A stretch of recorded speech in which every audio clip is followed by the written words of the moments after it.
Capricorn, Sun, Moon, Rising, May 2023. I think this month will feel wonderful for you Capricorns because your fifth house of happiness is being activated most powerfully. Look at that. How many planets are there? I can't even get them all to fit.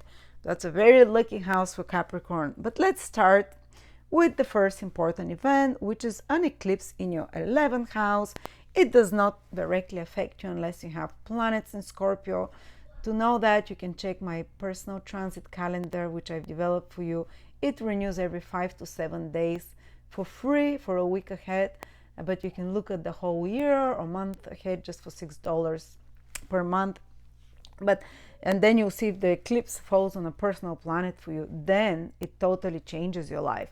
But otherwise, it can just shift certain areas. This 11th house, it can put more focus on your 11th house.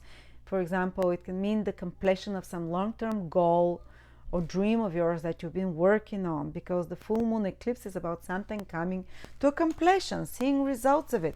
The south node is ending something, you see the ending of it, something that it might even mean like, okay, I finished some goal of mine, I'm finishing within the next month. You can see it ending, you can see the results of it, you can see the culmination of something.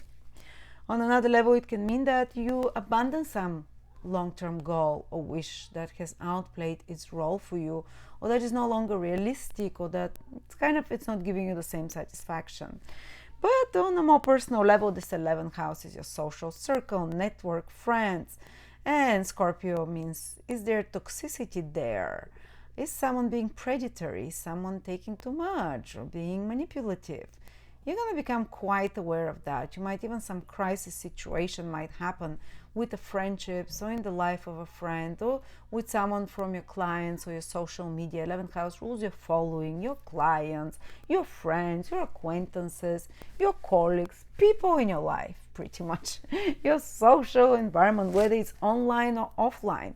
And with the north node, with the south node there, you're like, and eclipse is, of course, some kind of crisis, and Scorpio is as well some kind of crisis. And you might be like, I'm done with that. So you kind of cut off your subscriptions, is also the 11th house. You might end certain subscriptions because you get pissed off at, oh, this channel is too woke or whatever, or, oh, this group is driving me nuts.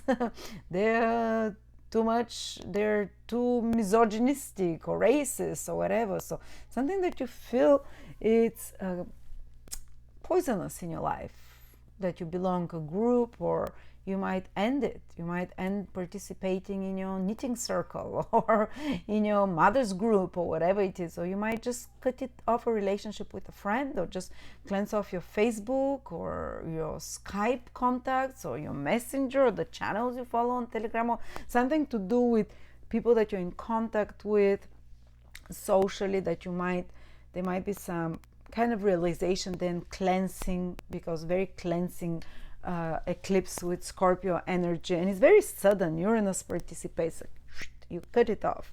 You might cut connections with friends, or even friends can cut connection with you. There might be some crisis there with someone, a friend of yours, going through certain situation.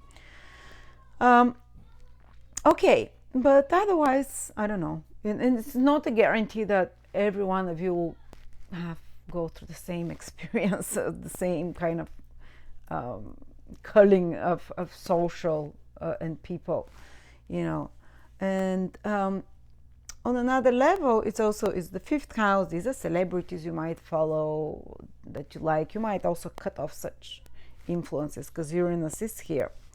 Then the other big event is that Mercury is turning direct in your fifth house, which means that till the middle of the month, till the 14th, Mercury is retrograde in your fifth house.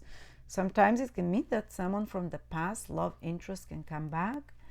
If your children are grown up and left the nest, they might come back and see you while Mercury is retrograde in your fifth house. They can get in touch with you, or you might be having some important conversations with your children, or decisions regarding children. Or you might be having some important conversations with your romantic partner in regards to your romantic relationship, or even kind of getting in touch with ex-boyfriends or girlfriends from the past, or just thinking about past relationships, past romantic relationships that were important for you in some way. Sometimes it's getting in touch with them, but also if it can be rethinking, like let's do something we haven't done for a long time with your romantic partner that you haven't done. Let's do it again, because Mercury retrograde is to do something again that you've done, some hobby that you find interesting or enjoyable, to revisit some place that you've liked together during the Mercury retrograde period. Yes, there can be some critical situations, like some difficult situation in the relationship with your child, that you have to discuss something, that you bring up something from the past. So in your romantic life, that you bring up something to your partner that is upsetting you from the past, that you want to clarify it, make it clear. And in some extreme situations, you might end up a romantic relationship if there is no harmony and balance there, no ability for communication anymore, that you don't feel heard, or there is no backward response. So there can be some tests there, but usually this can finish, or if there are any kind of stressful situations in your romantic love, or with children, or with your creative projects, maybe some creative project from the past, you pick it up again. Maybe you like skating and you pick it up. Maybe you like some other creative hobby that you pick up again with Mercury retrograde. You haven't done painting, drawing, I don't know. Or maybe you're working on some creative project that needs to be edited, fixed. Maybe you're working on a new website that you're working for a while, and now you're putting, or you see something is not something that you've created, is the fifth house. It can be your business, whatever, and that you see it Mercury retrograde and like, I can make it better. It's not as good. I can upgrade it. I can improve it. So that's what you can start doing while Mercury is retrograde, and then when it turns direct, you start seeing the results of it, and you're like, okay, I like this. Well, then the big event, though, that I want to talk to you about, that is the most positive, is that Jupiter is entering your fifth house on the 16th. That is a big event. The last time was in your fifth house was 12 years ago. And it's going to be there for 1 year, from May the 16th till May 2024. And that means that from the middle of May, Capricorns are protected. Capricorn, Taurus, and Virgos are protected in particular, but especially Taurus, Capricorns, because Saturn is not aspecting you. Only Jupiter is aspecting you. And the whole month, Venus is in your 7th house. So another benefic is looking at you. Health-wise, things should improve after the 7th onwards, if you're Capricorn rising in particular, or Sun as well. So this month is very good for you after the 7th onwards, with Venus already aspecting you.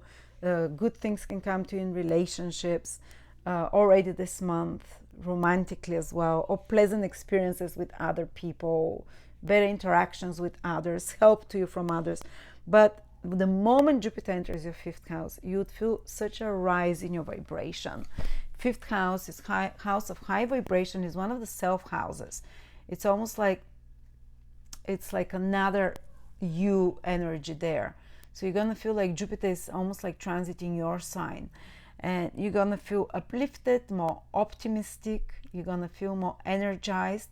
Your vitality will increase for the next 1 year, and it can just feel that definitely you just feel more optimistic for some reason. You just feel happier in your mental state. But opportunities will also start coming to you gradually. For the early born Capricorns, immediately from May. Later born might feel it later, but all Capricorns will feel this pickup in energy and vibration, this feeling more joyful. You'd get in touch with the inner child over the next 5 months.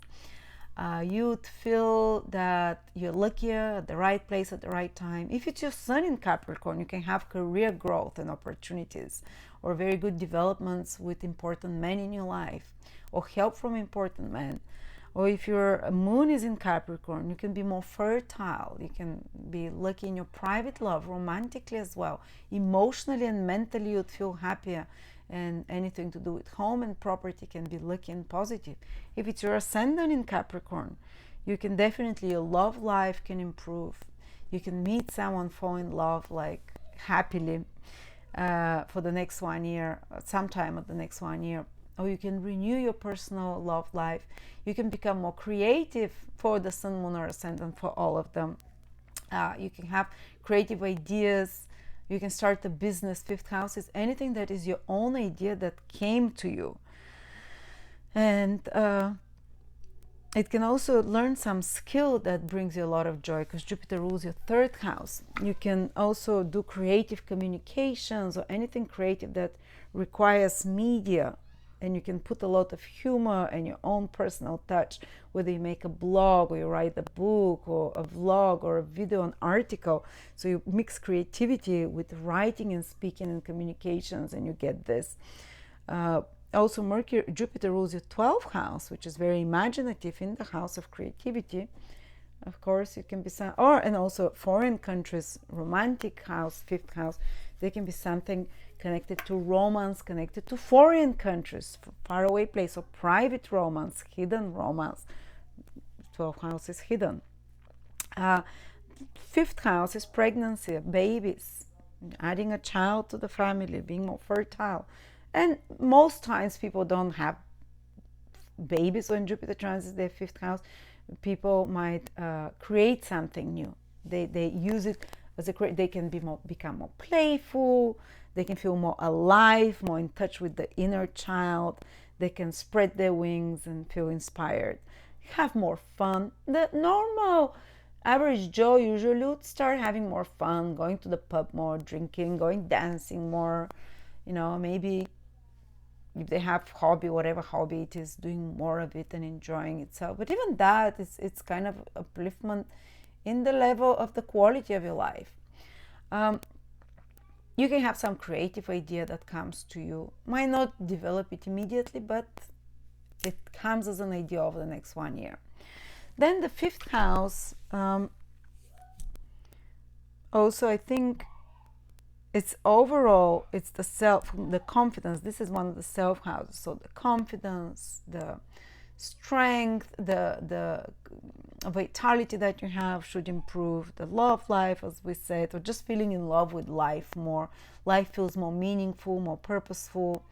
It's just a bit higher vibration. Plus Jupiter, when it's in the fifth house, one loves to learn, to open their mind to higher knowledge and to wisdom of any sorts. So yeah, all these Jupiterian things become more prevalent for you. So luckier year from May 23 till May 24, protection there of Jupiter. All right, so this is for you, Capricorns. Hope that is, even the eclipse is nowhere near you. This fifth house is active the whole month and for a year ahead because of Jupiter. Anything good is this fifth house connected for you. Of course, check where Jupiter is from your Ascendant, Sun and Moon. But already, if you have something in Capricorn, whether it's your Sun or Ascendant, you're gonna get a little bit of this fifth house expansion energy of feeling joy, of being present in the moment, of having more happiness in life, and falling in love in some way, finding a way to fall in love with life, to be more expansive. So thank you so much.